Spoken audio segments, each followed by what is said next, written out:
circle is titled Cultivating Young Minds, Fertile Food and Farming Education. Now that's a pocket full of puns, but on a serious note, this is a very important area and an area that farmers have told AHDB that they want as a priority and we should invest more in.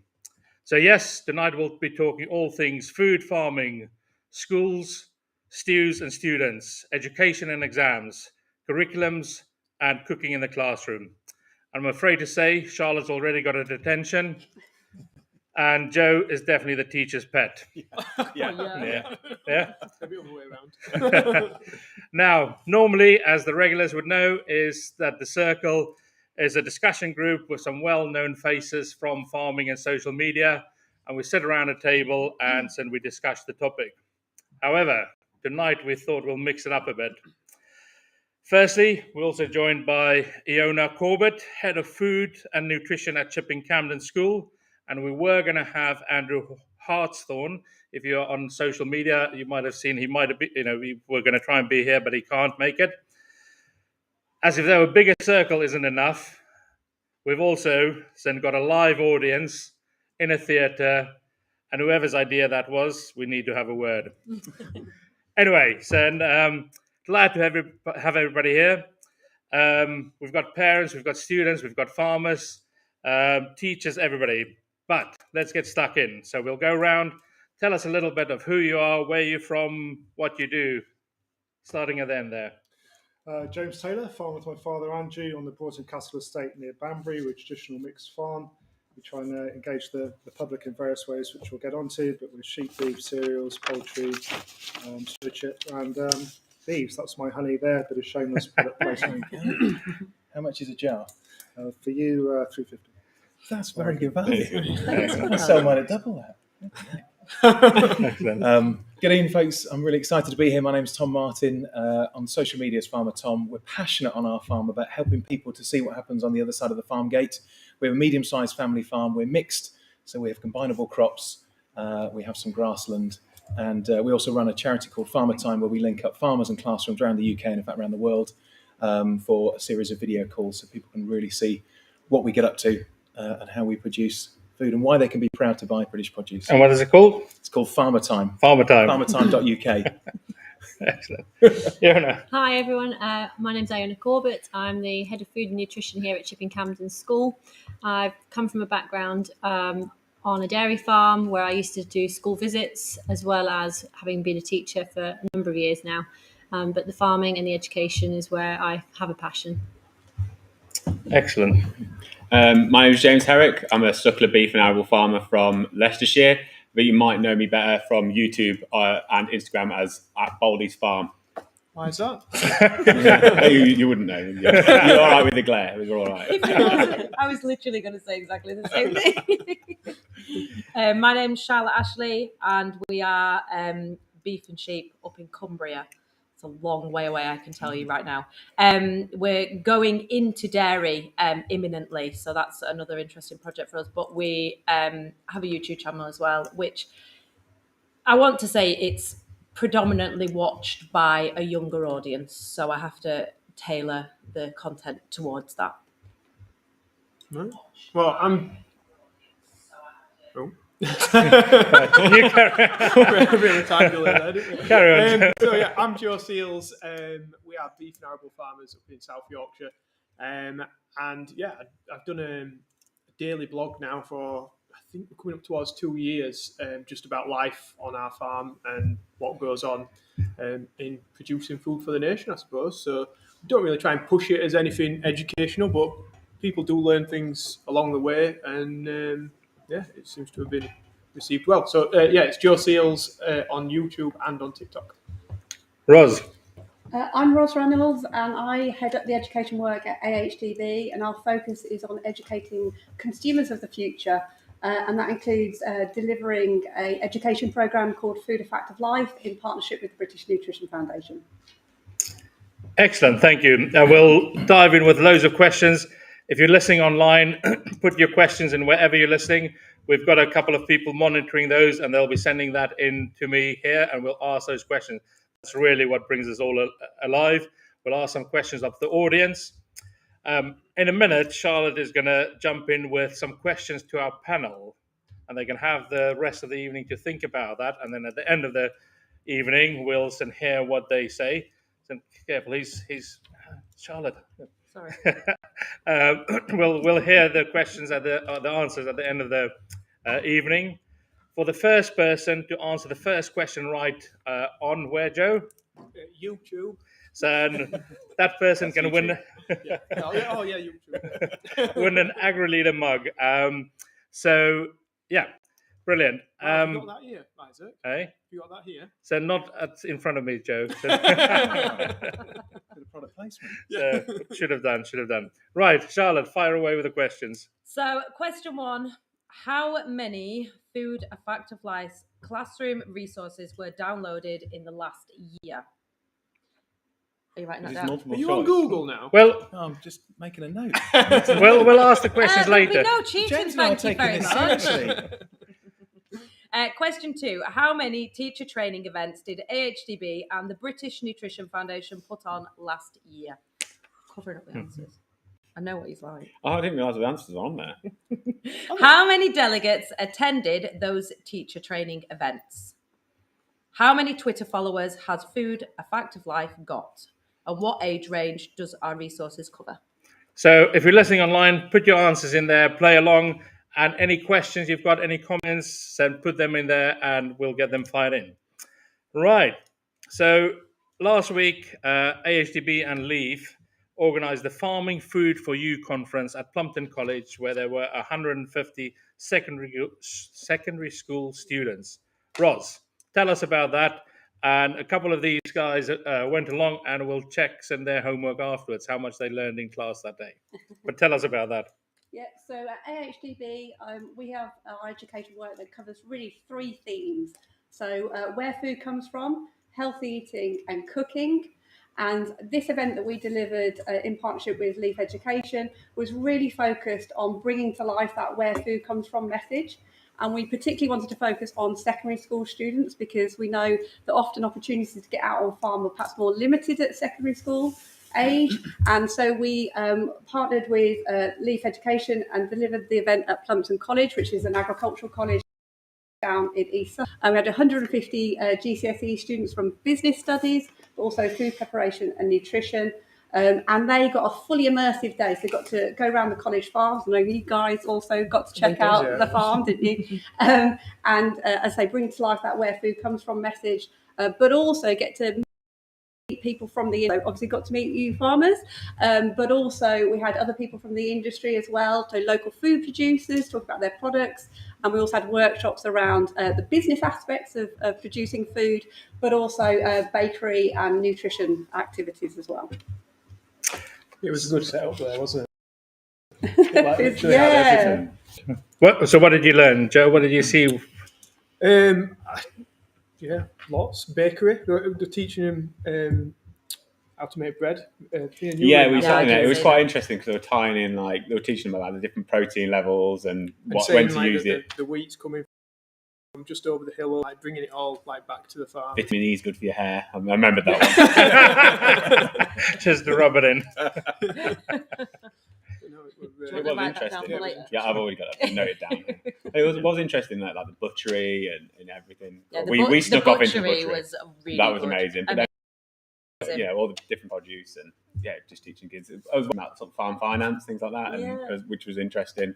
About how much kit costs, and it was good. I think a lot of the kids were switched on as well, because like they were butchering a lamb there, weren't they? And like we asked him if he'd had any like silly questions as to what the lamb was. I think he said that like one person after it was a dog, but most of the students were there were actually like and they weren't switched on to farm.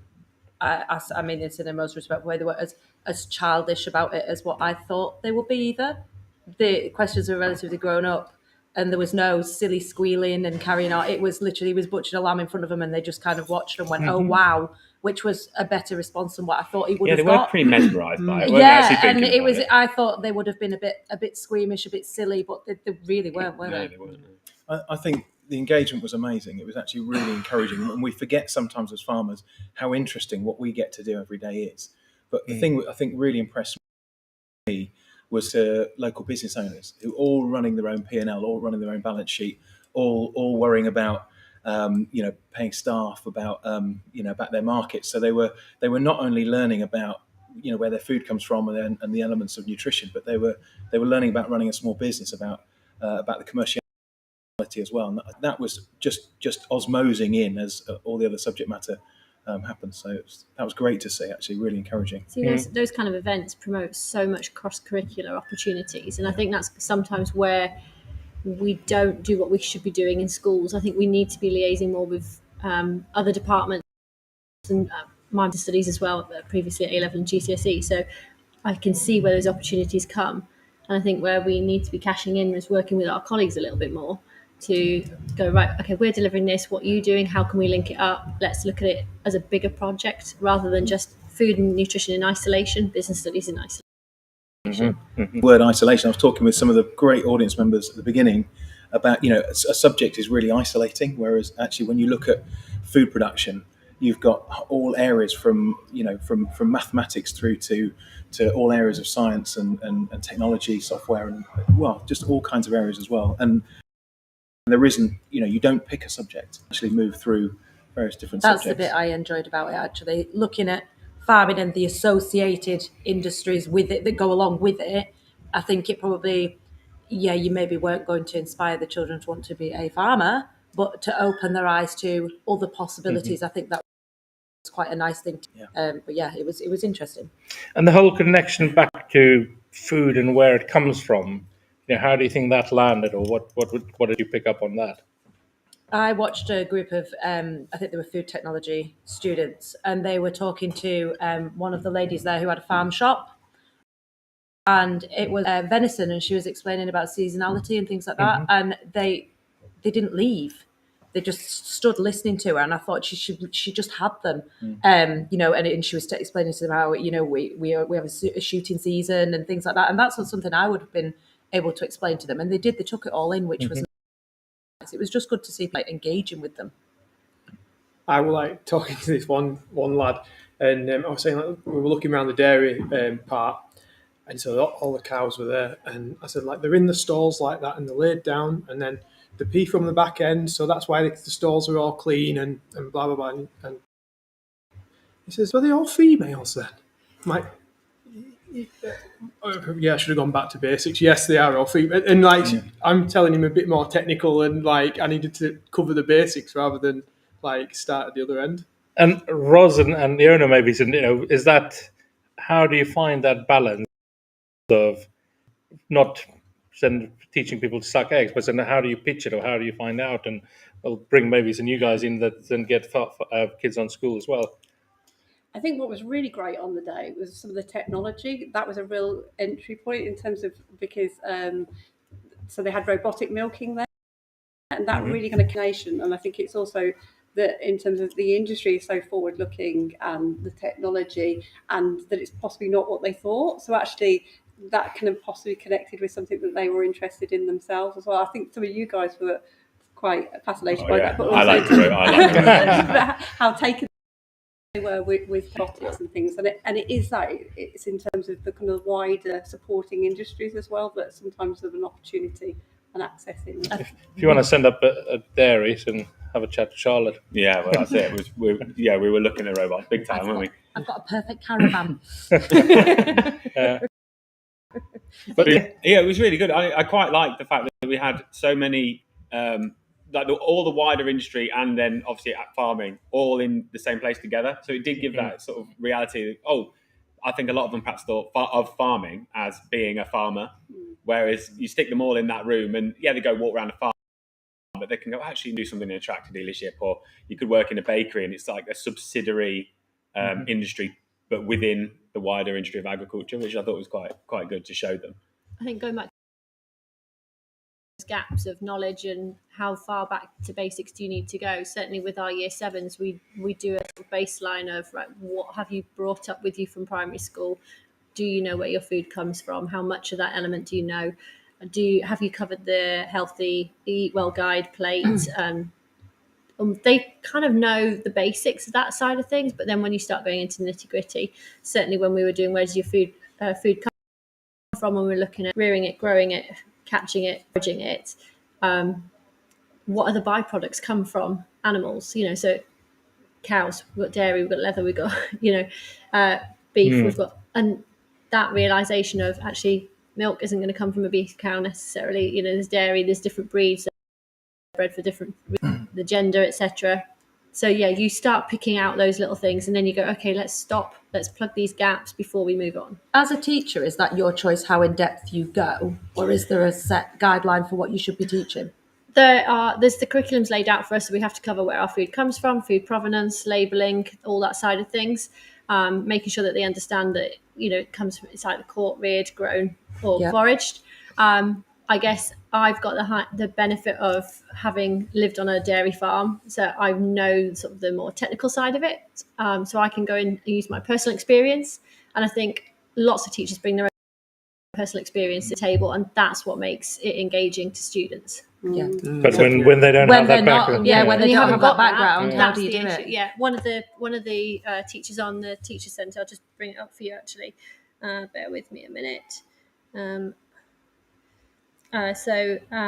Jenna Corbett just said, I've no experience of what farming entails and what crops are grown, produce reared, etc.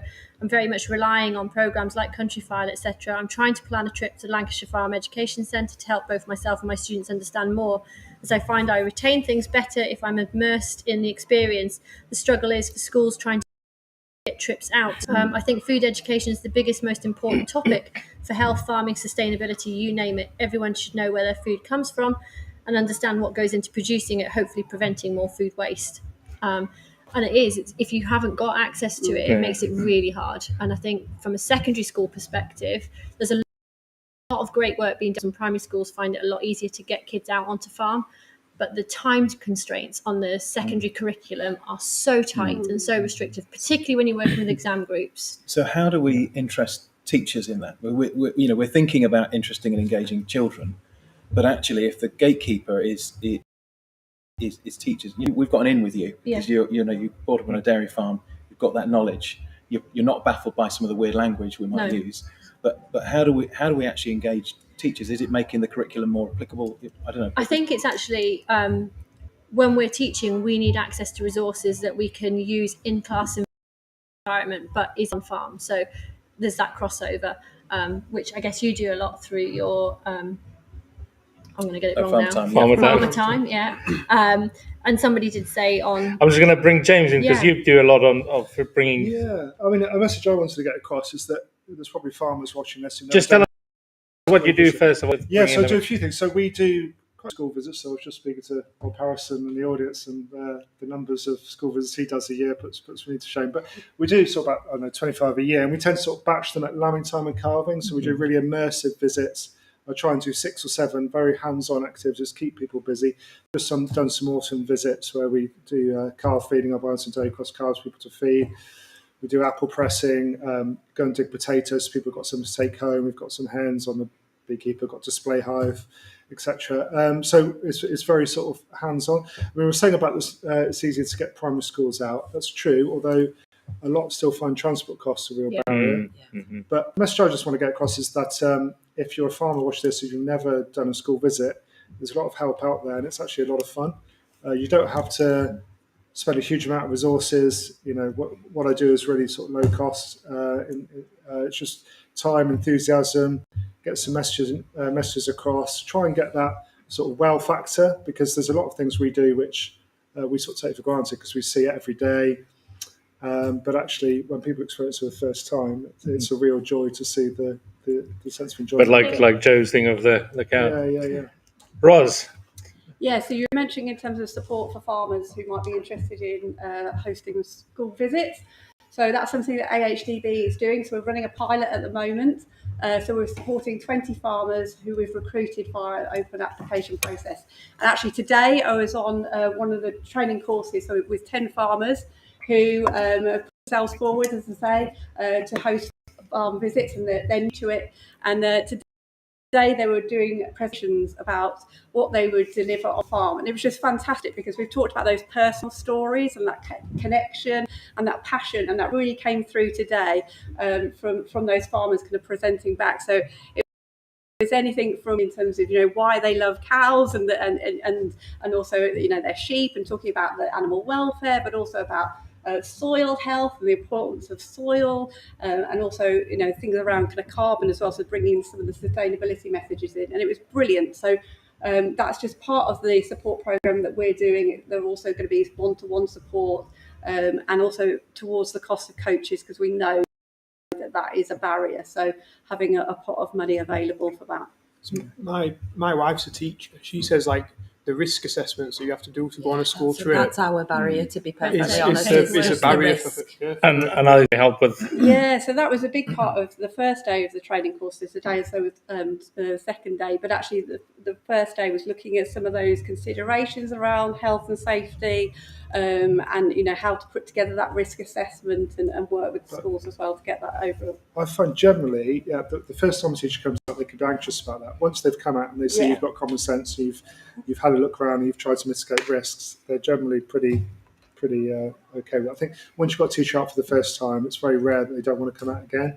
Yeah. But then your issue is then when that teacher moves on, you've got to make the case all over again. Do you bring teachers out before the class comes? Some so they'll do. do a pre-visit? Yeah, most do. Some are more laid back than others. So part of the kind of on the training that I had, they were saying how important that pre-visit is, and perhaps allaying some of the concerns that you mentioned initially, but to run through that.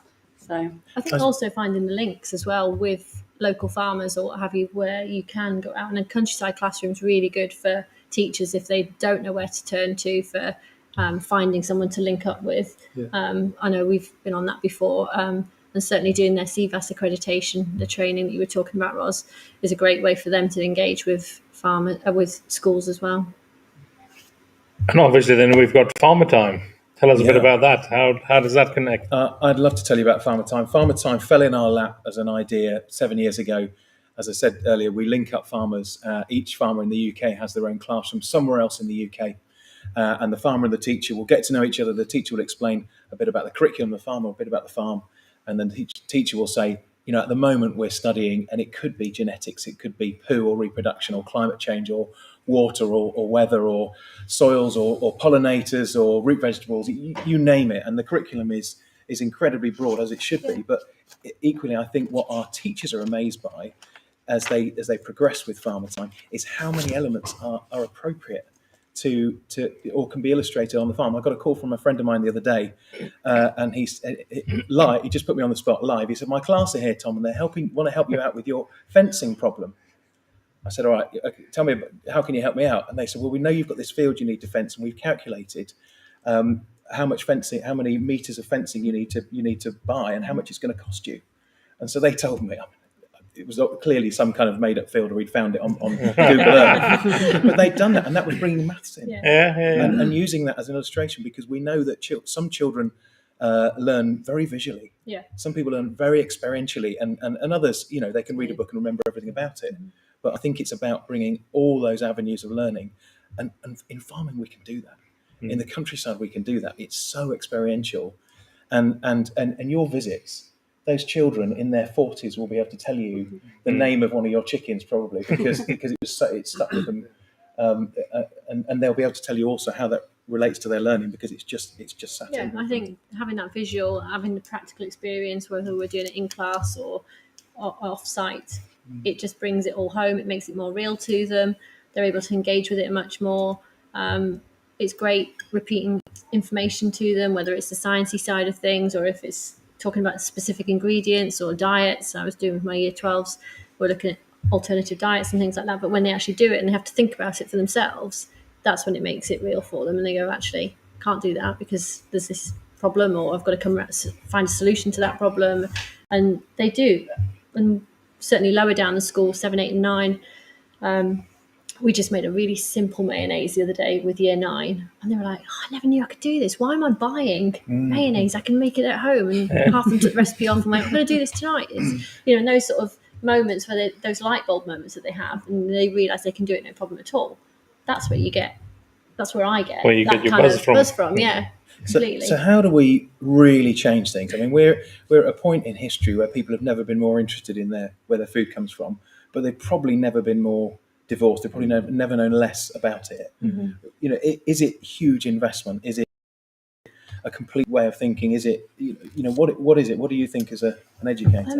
I've got mixed views on it. I think I have my views as a teacher, but I also have my views as a parent. And I was talking to some colleagues today who are similar situation. They've got children of their own at high school age, and they were saying, sometimes for them what they want to come out with life skills, and it's more about learning how to cook food types so that they have those life skills to take on. Whereas they also were wanting them to have a better understanding of diets and not all these fad diets that we see on social media that they pick up on, and they don't really necessarily understand the nutritional side of it and possible loss they could be doing to themselves if they're not following the right, looking at the right nutrition, what they're feeding their bodies with. I think from the point of view of a teacher, I want to be able to educate them about their food in more detail, where it's coming from, the different processes that farmers are using to make it sustainable for us. And then ultimately also we've got to consider the cost implications to our parents when we're sorry, slight distraction by the music behind us. Quite like There's a dance class going on next door. There's massive cost implications we're now facing. Cost of living crisis is ingredients up. Yes, we get funding for pupil premium students, but we need to also consider that actually what we're asking parents to provide has to be affordable as well. So we had a very sort of related question coming from Gareth Wynne Jones on Charlotte's. So just talking. Hi, Gareth. Hi, Gareth. Hi, Yeah. But next week. how do we put that argument of a balanced diet is best? So how do we do that? Maybe what? Sure. That question, along with what, at no point in history at all have we ever been more available to people as farmers online. And it isn't. I'm not saying it's a good thing, because I also have an 11-year-old and a 6-year-old, and I know that the social media, I'm not letting them on it at all, despite being a YouTuber, which is just so. But how many farmers are out there putting themselves out online and showing you the real, the struggles of farming, what actually goes on, and not necessarily the country-file farming, which is vastly different from what we're actually doing. There's a fear as well from farmers. I think there's a fear of well, definitely, we know all about it. It can be, and Gareth definitely knows all about it. If you put the real farming out there, people don't. So on your channels that you do, what do you reckon is the sort of percentage or the engagement that you get in public? Young people, compared to farmers. What are the kind of conversations that you have off the back of it? I think we were discussing that earlier, weren't we? Saying that YouTube can be a bit of an echo chamber, in that you've got to be interested to watch that. And they're all farmers anyway. Okay. TikTok, however, completely different. And the questions that were asked as well, is that a dog? It's can cows walk backwards? Yes, it's a silly question. Can they? Yes, of course. They can also walk up steps. But silly questions like that we think are silly, people don't know this. And then they're going back to basics thing again, which is quite nice. And they've made that connection. That concept, done that. It's you've got them. Yeah. And then you just need to build on that. They do end up coming through with a load more questions, which is quite a nice thing to see. But yeah, Gareth's right. It can be quite testing putting things out there, and I think you have to just be very wise to what you respond to. Roz, from an AHDB perspective on the weed balance campaign and that side of things, so what do we put out there and using to help address this balance of fad diets, it was called? Yeah, so we kind of promote a balanced diet, and as I mentioned, in terms of the Food Effective Life program, that Nutrition Foundation, that covers the whole balanced plate, and a core part of that is around healthy eating. And just picking up on what you were saying about cost of ingredients and cost of living crisis, so that's again something that we're looking at AHDB. It's about providing free ingredients into schools. So it's a pilot we're looking to deliver this year, because we know even before the cost of living crisis, wasn't it? It was a challenge in terms of and a barrier for practical food, particularly for high value products such as meat. So we're looking at putting in pork, beef, but also dairy and flour, and supporting that with resources for teachers to use as well. I think even the example would be more and more aware. They're asking students to be able to produce. So, they've always had to show high-level skills at GCSE and A-level, but now they're saying to us, let's think about the cheaper cuts of meat that you could be using and utilising those more, as opposed to the prime cuts that they previously would have used to demonstrate high-level skills. Apparent in feedback this year was let's start looking at how we can be more affordable for families. Let's not be pushing too many things, but we can still achieve those high-level skills using alternative cuts of meat, etc. And Fish Heroes, which is a scheme that is run through the Teachers Centre in conjunction with the Teachers Centre UK Food Day, they've already started doing this kind of programme, providing free fish and mussels and things like shellfish to schools across the country, particularly where there is higher poverty levels, so that students can have those opportunities to work with products that they might not have used, ingredients that they may not have considered. It's like a brilliant scheme, I don't know. I think we're going to get onto barriers to visits and what we as an industry can do. But go back to the transport cost issue. Do you feel that? Does anyone feel that we as an industry should perhaps be doing more to help schools just physically can't get really want to? It's a bit piecemeal in terms of the support that they might be able to achieve. I mean, speak to some teachers and they say if they ask parents for a voluntary contribution, less than half will give it, will be able to give it. So other than subsidy ourselves, do you think we should be doing more to try and reach? I took some piglets in to school. Now, I just stuck them in the trailer, and fortunately it was quite a decent trailer. I borrowed off somebody and I took them to school. I reversed in, opened the gates. Luckily there was a big barrier between it could have gone so badly wrong, as I say this live to people, that they had. Now, bear in mind, I come from a very, very rural community. It is a farming community. The tractors are bombing on through the villages. And some of the kids in this very, very small school had never seen a pig. And just that kind of little experience will stick with them. I don't think it necessarily needs to be a massive big farm visit.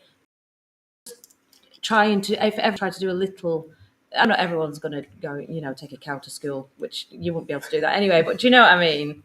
But I guess it is, the things, your social media channels that engage them. How many schools and farmers are engaged with? We have 1,000 farmer teacher pairings. This is a real call to farmers, is that we have lots of teachers who are looking for a farmer who can just spare 15 minutes every 2 or 3 weeks to do a video call from your yard or from your field.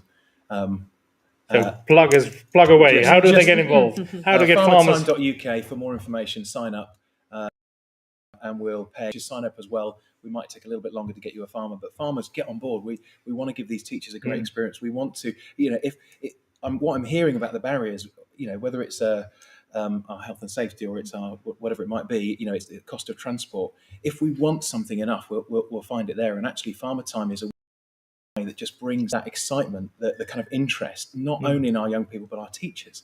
And I hear teachers go, "Oh, I never knew that. Oh, that's really interesting." And if actually, we're doing that, the kids are definitely doing that. Absolutely. And we had farmers who got letters from parents saying, because they'd shown a lamb being born, and the kids had gone home, and the parents wrote to the farmer to say, "This is an experience my child will never forget. Thank you."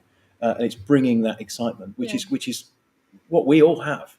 But it's getting that through. And if they can't do a call, like you're saying, through Farmer Time, even if they could send in video clips that we could then use as part of our teaching material. Because around Back British Farming Day at the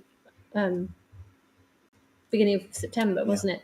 And if you did a whole load of little video clips that were on social media, and they were brilliant. I could use them in my teaching. I could embed them. Andrew Ward from Wardy's Waffle. Hi, Andy. Yeah. He did one on baked beans and producing the first baked beans in the UK. And I showed that to the year 7s, and they were like, "What? Baked beans where they come from China? They come from America?" They were just mind blown that. I was mind blown. I watched that video. It was a good video. It was great. But those are the kind of things that really engage the kids and grasp their imagination, and then they open up with conversations, and that's what gets them questioning. So not only are we getting their attention, we're also encouraging them to question and not just take for granted what they see on TV or on Instagram or any of those other platforms. They're starting to question where their food is coming from and asking directly, well, what does that Doesn't that one of the questions that came off that was, what about all the air miles, including the food miles, and that they're connecting the dots then. And they're starting to formulate questions to think in the grey rather than the black and white. Absolutely. I mean, it's amazing, it's exciting, and that's where absolutely where we need to be. I send in when we plant beans on our farm. Send some beans into, and they'll plant some in the cold, some in the hot, some in the dark, some in the light. Some they'll water more than others, and all of a sudden they're on board. They're with me. They're watching things grow. We're competing to see who can, and it's immersive. And actually, then a lot of the other classroom learning, even when you're not on a farm visit or you're not part of Farmer Time call, what do you think Farmer Tom would be doing in this situation, or how would he be running this? And it's that different, that multimodal learning, which is so important. So in a minute, we'll take a few questions from the different channels, and we'll come to some audience questions as well. But remember to put them into whatever channel you're watching on, and we'll try and get to a few of them. So we've got Chris Newey from AHDB Facebook. Schools should reach out to the nearest agricultural dealer. We do a lot of work with college students, but nowhere near enough. So reaching out to agricultural dealers, I guess, is a bit of that point of some that auxiliary industries. So how do we get those? As a YouTuber, if Joe will know this and you'll know this, if you put a tractor on the thumbnail, bang, it's an instant hit. Now, if I put a sheep on, nah. And I think big machinery, as much as I hate to admit it, is an absolute hit with any youngsters. They just love it because it's big and it's shiny. And I don't think they necessarily correlate that with being expensive, even though we do. It's just big and shiny, and it's something that they don't ordinarily have. And I think that's a really good idea, getting, and I think they would be up for that. There's no reason why they couldn't take a tractor down to school. And if you think about every kid go through that period in their life where it's just they love a obsessed with tractors. Yeah. And every tractor that goes past is like, got to wave it, you got to put your horn. Are you still there? Yeah, I'm still there. But, I just think when you're driving, every farmer could do this. Like, this is just so easy. But like you were saying about kids waving to you, just wave back. I always it's just do that it. little, and they just they light up straight they light away. up, and then that's like a positive connection. And it's usually they're only like 3 or 4 when they're waving. I mean, you do get some older ones, and then you get stuff thrown at you. She's knickers and roses. Not in Barnsley. Right, I'll move on very swiftly there, since this is before the watershed. Just a comment from Ollie Blogs. Ollie's missing us. Hi, Ollie. On Joe's thing, so we need to educate the teachers, not the children. So, and I think as engage, we should start using the word engage rather than so. Comment. And I can add to that. I've got a comment here from Millie Fife who's saying, there's a whole generation who've missed out on this kind of education, and it's the parents as well. If we can help the parents we can fire their excitement and imagination. Sorry, if we can educate the kids as well, it's like it can go back to the parents' like with sheep and keeping them on a lead and stuff with dogs. And, But just picking up on the teachers, so that is one of the things that we do as well in terms of teacher training. So James, you came and talked at our conference in London, didn't you? Yeah. Gave a presentation, and also something we're doing is actually trying to get that immersive and experiential learning for teachers. So we were in Northern Ireland with the British Nutrition Foundation at the weekend.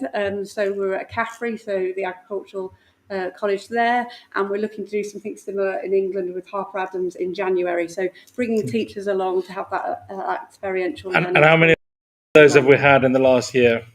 So conferences. Yeah. So we did 4 earlier this year. So in England, Scotland, Wales, and Northern Ireland. And then, as I say, we're doing this one in Northern Ireland at the weekend. And online and virtual conferences and things? So we do webinars throughout the year and also practical workshops as well. So, yeah. That was one of the questions. Well, when you said it, I was like, no, Isaac, no. We've got a question there from the audience. What do you think the best way to encourage kids is even ones that maybe in bigger cities that can't actually access the countryside, like areas like this? Excellent. Just tell us who you are. Archie from Chipping Campden School. Right, Archie from Chipping. Yeah, I will. So Archie from Chipping Campden School saying, how do we engage kids that's maybe not in a rural, especially in the cities, and how do we get that more? I'm going to come to you here first, and then.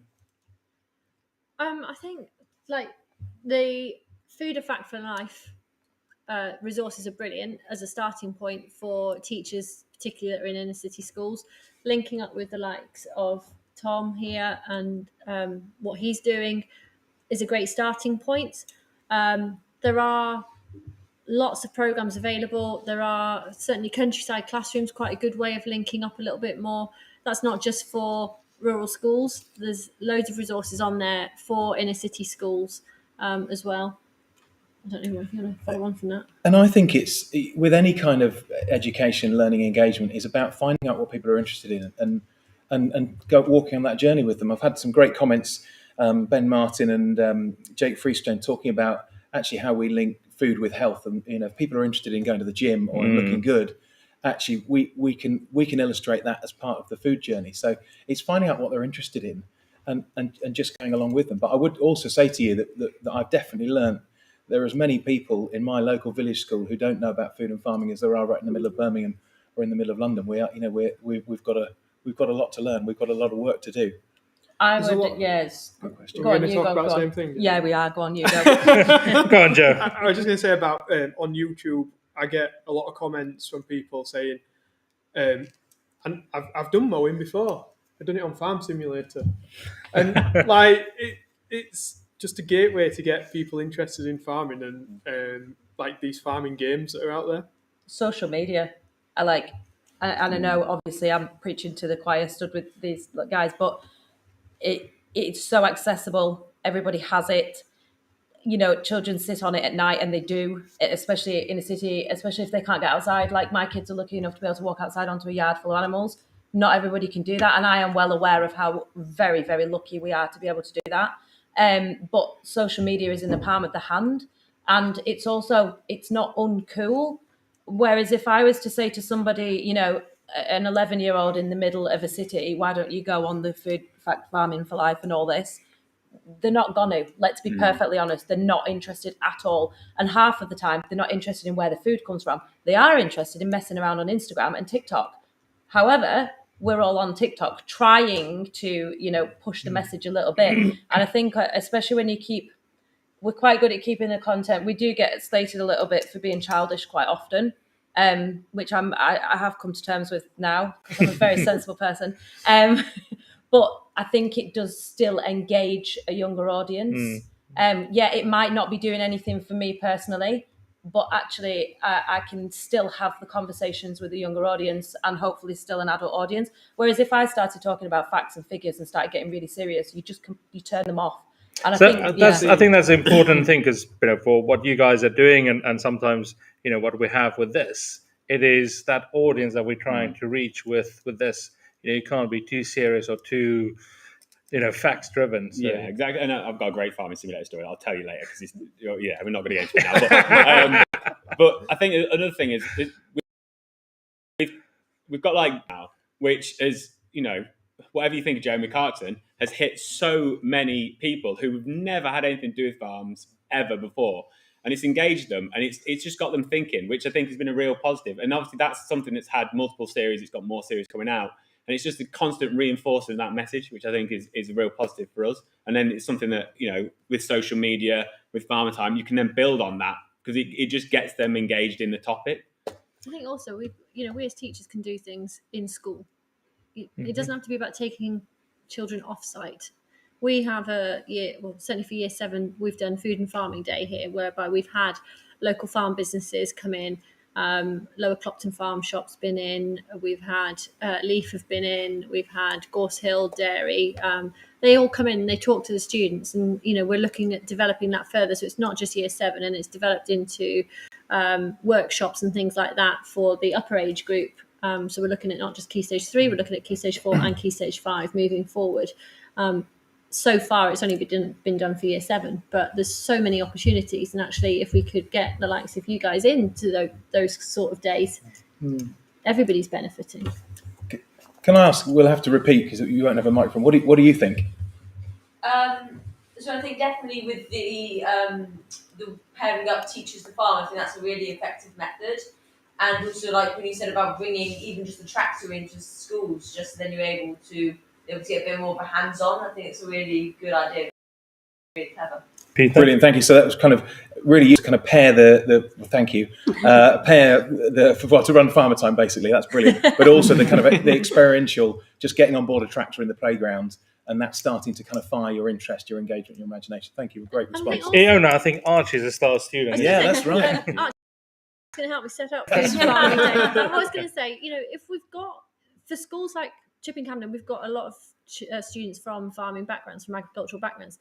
I'd like to see more sort of food and farming ambassadors from within the student population to start sharing what they do on a day-to-day basis when they're going home from school and they're helping out on the farms. They can share as much as we can share, and they've probably got a far better insight and can actually teach us something about what they're doing. More levels. Yeah, absolutely, yeah. Just in terms of engaging older children at secondary schools who live locally and are particularly interested, I'm sure lots of other farmers do, we sort of do a very sort of informal traineeship on Saturdays, so we have a bit of a waiting list. So if anyone shows real interest, they want to come back, they just come around and do the shepherding with us, just help out with 13, 14-year-old lads, and quite a lot of them are from, all of them that have got involved from non-farming backgrounds, and quite a lot of them have then gone on to careers in farming. So rather than just during, obviously they've got to have means of transport, but my dad's sort of really good at it. He does it on Saturday mornings, and there's always lads and girls waiting to. And I guess obviously there's some time invested from you and take up some time, but that hopefully pays more down the line. I think those opportunities are great for them. I know when I was teaching business studies, I would quite often refer to the farmers in context. And I had 3 girls come and say, when it came to work experience time, Miss, can we come and do some work experience on your farm? 3 girls from non-farming backgrounds, but they were intrigued by what they'd heard and they wanted to see it in action. Just making those links with them. Onto your dairy farm. Yeah. So you told them just be careful when the tail lifts. Yeah. Good. Life experience. Yes, it was. So I've had Ian write on Charlotte's YouTube. So I used to go to meetings of BPEX and used to get pamphlets and things. What resources are available now? So that's one for you. And another one similar, Andrew Dennett on the AHDB LinkedIn saying, I teach at Kingston Moorwood College in Dorset, very interested in what resources are available. So and just talk people through a bit what is available. Yeah, so we've got resources available. So we've got posters, sheets. I'm wearing one of our stickers. So is Isaac. So we've got stickers that are available as well. And in terms of kind of the wider consumer campaigns that AHDB runs, so we balance with the pop-ups here. We've also got information to be able to give away, including recipe booklets, etc. The resources are great. There's knowledge organisers for all the different topics. There's video clips. There's recipes. There's activities.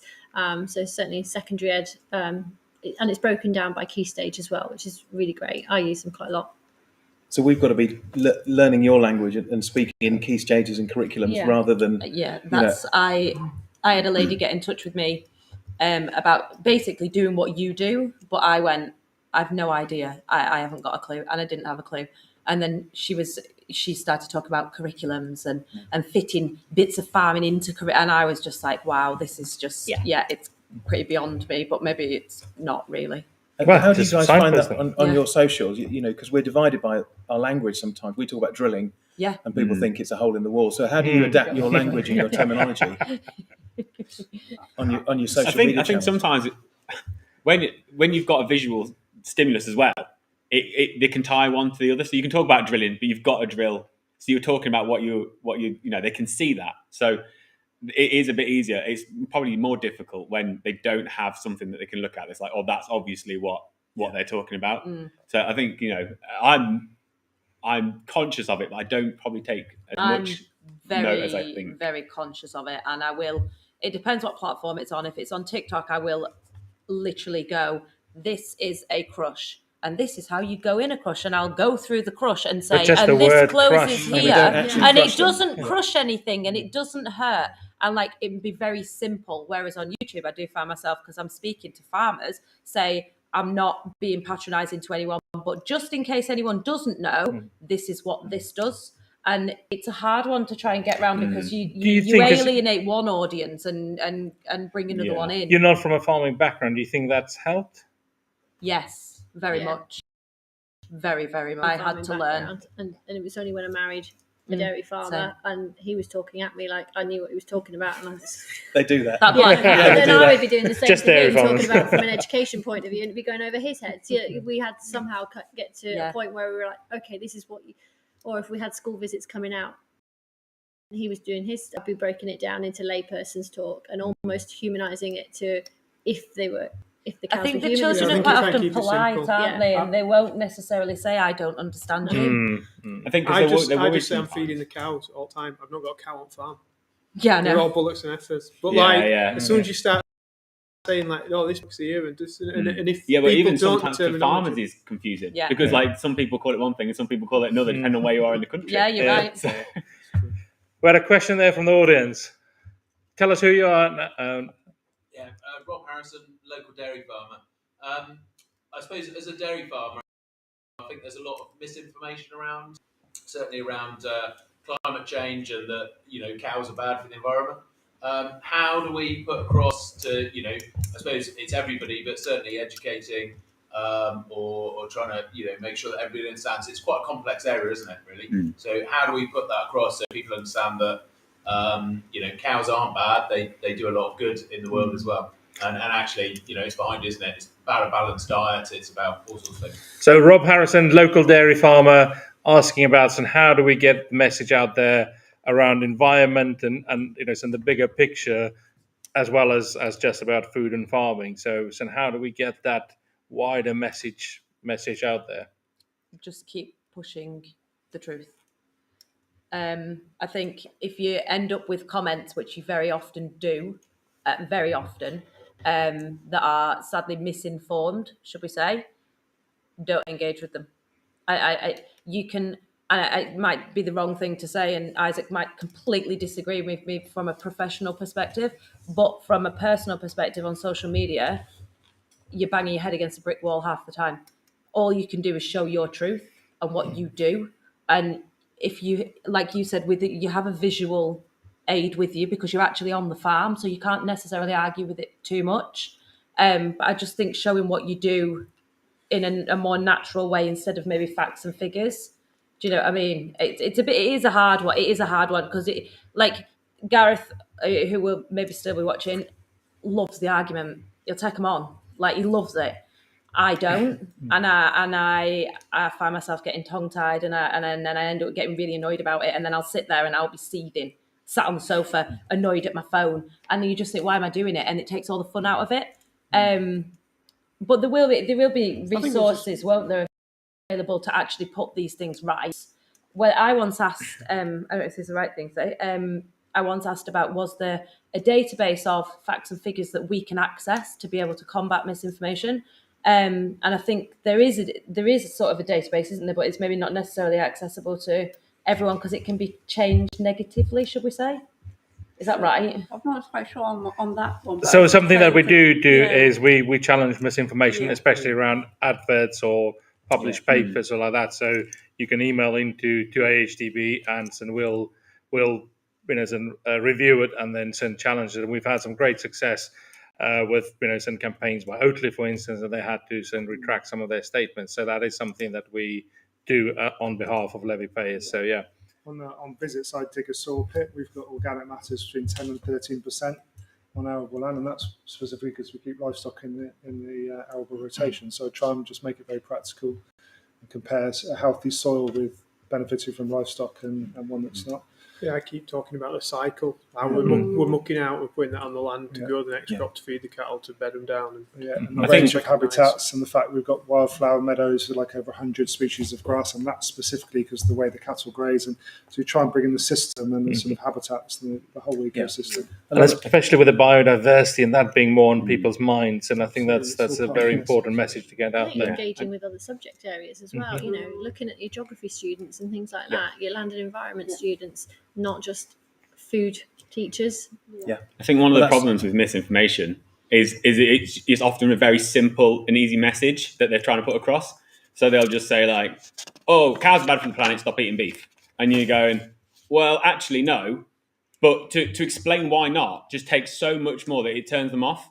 And to try and keep your message short and sharp is something you probably need to do. And it might mean that you have to try and split that up into multiple messages in order to get it across.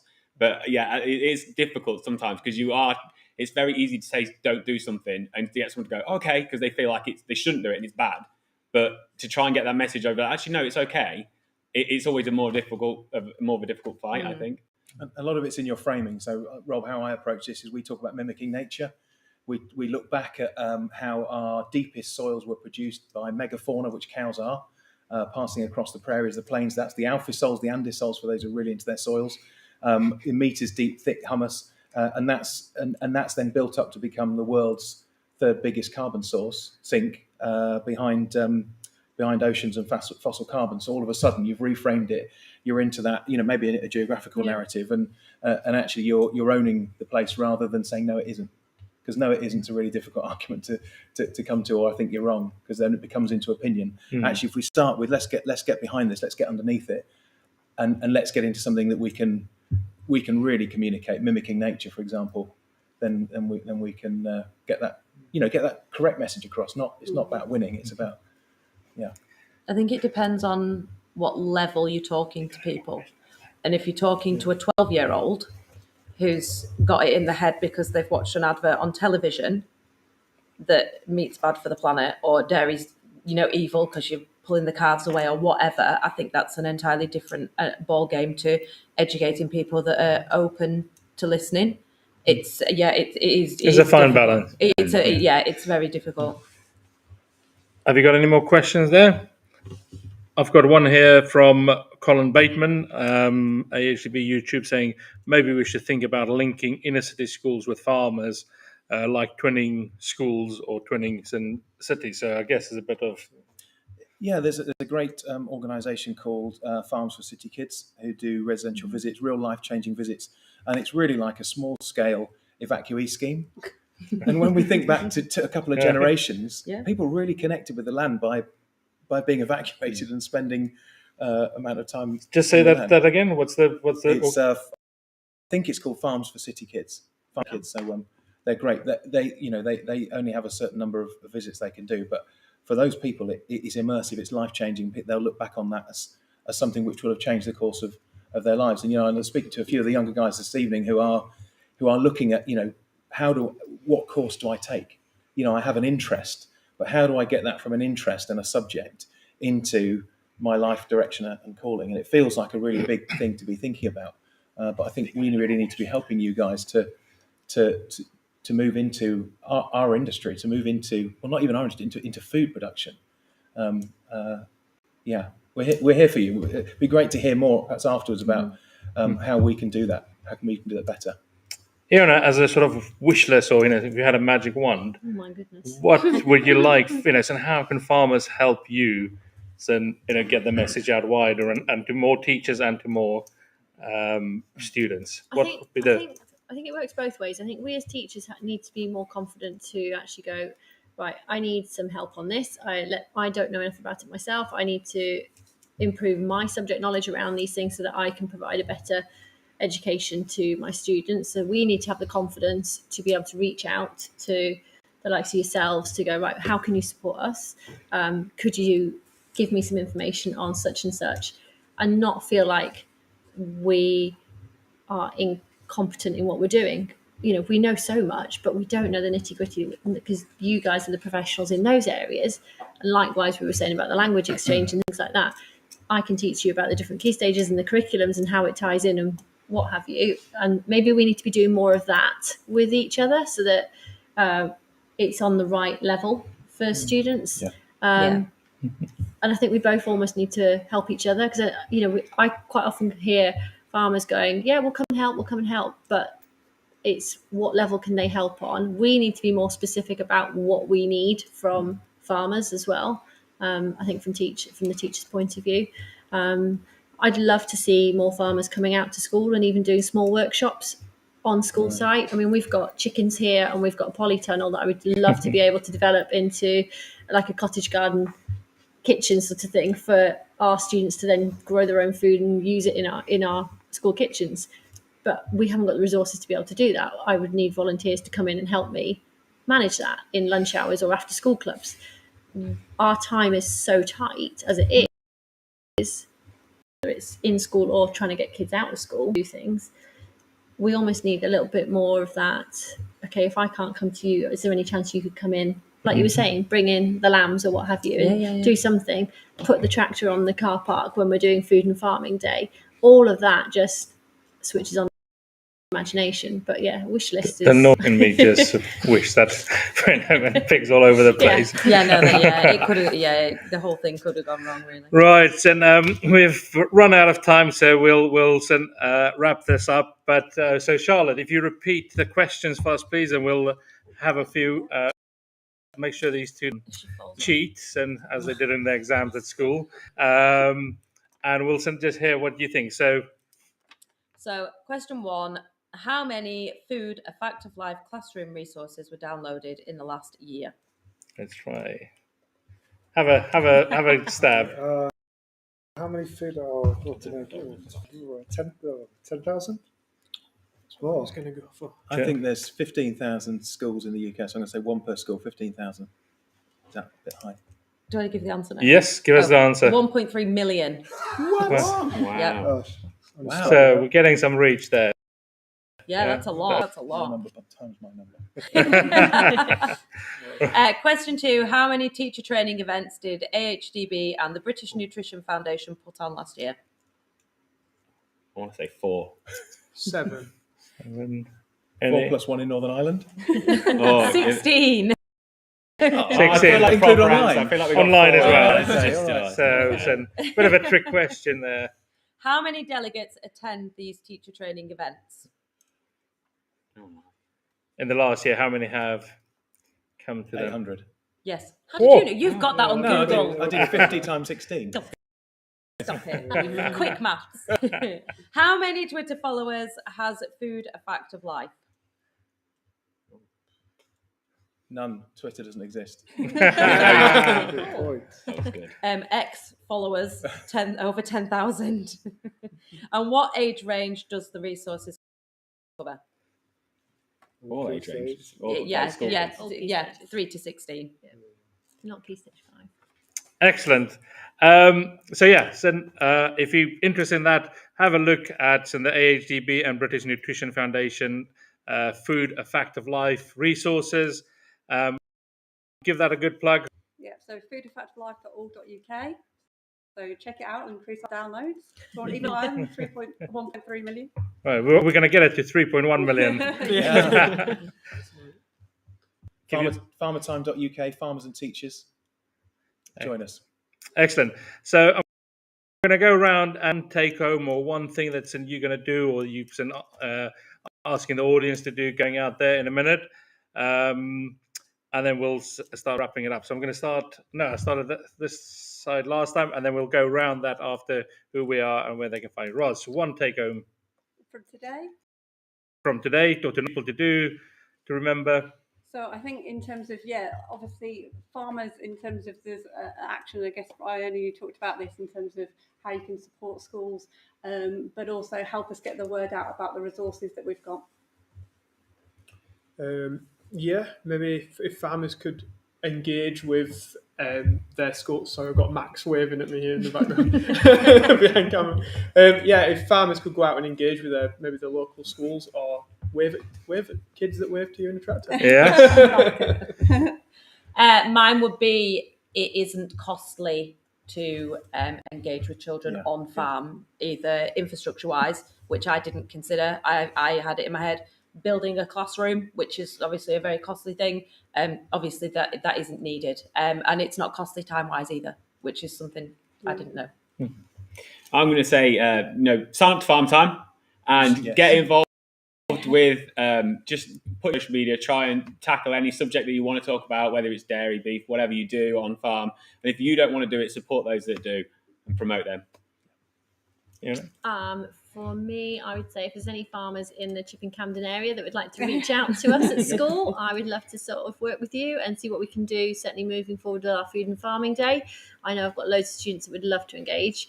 And also, I think I'd like to see, off the back of this, just being able to work a bit more with the people on this panel, breaking down those barriers of language between the two different sectors, so that we are all speaking off the same page. Love it. Yeah. Farming is the fourth industry I've worked in. In all the other three industries, every meeting, whatever it's about, has involved marketing. We've thought about marketing and branding. And farmers, you need to be thinking about marketing. It's not the job of somebody else to do that. And all this engagement is part of your marketing. It's part of your job to further your industry.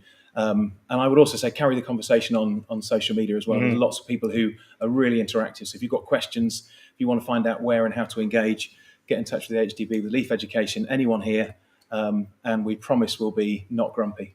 Listen, I just think following on from that, like if they are going to engage with students, there is nothing more rewarding than seeing that light bulb moment with a student. It is the most amazing, incredible feeling when a student goes, "Oh my goodness, I've got that," or "I never knew that. Wow." My take home is I should be doing farmer time. No excuse. I will be doing it. And also just to reiterate, some farmers can see school visits as, it's probably not for everyone, but some people can see that it's, very, very difficult risk assessments, etc. But there's a lot of help out there, and there's a lot of people willing to have a conversation with you to help you do your first visit. And once you've done one and you've got a teacher on board, then it will all snowball from there. Just get over yourself. Yeah. That just leaves me to say thank you very much. First of all, thank you to everybody that listened online, putting in your questions. That's really what makes this what it is. So thank you very much for that. Thank you very much for our live audience for not making my worst nightmare come true. So thank you to you guys. Thanks to the panel here. And we'll just go quickly remind us who you are just on social if you've got that. But so Roz Reynolds, Head of Education at AHDB. Joe Seels on YouTube and TikTok. Charlotte Ashley, Farm, on all socials. Yeah, Baldy's Farm on socials. I'm Izak, AgriIzak on socials. Iona Corbett, Head of Food and Nutrition at Chipping Campden School, or iCorbett at camden.school. That's Farmer Tom, Village Farm, or Farmer Time, or any combination of those. James Taylor, Broughton Grounds Farm. I've only got Facebook. Right, so thank you very much, and not least of all to Iona for organising this, and for Chipping Campden School for giving us this great facilities. Thanks again for all of you listening online. Have a look at the resources and get involved. Thank you very much.